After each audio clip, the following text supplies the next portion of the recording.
دوێنێ نوێنەری سەرجەم کارگە داخراوەکان لە سەرجەم پارێزگاکانی هەرێمی کوردستان هاتنە وەزارەت و لە نزیکەوە جەنابی وەزیر گوێی لە گیر و گرفتەکانیان ڕاگرت و ئەو گیر و گرفتانێک کە باسییان کرد ئێمە بە جددی ئەوەی پەیوەندی بە وەزارەتەوە بە لە نزیکترین کاتدابووان چارەسەر دەکەین و ئەو گیر و گرفتانشیان کە پەیوەندیان بەلایەنە پەیوەندیدارەکانی ترەوە هەیە ئێمە کتابیان بۆ بەرز دەکەین و نووسراویان بۆ دەکەین.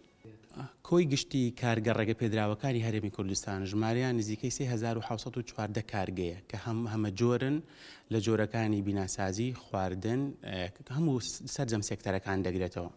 لەم کۆیەدا نزیکەی 2272 دانیان داخراوە. ئەم داخستنیان بۆتە هۆی ئەوەی کە نزیکەی 8835 هەلی کار لە کیس بچێ.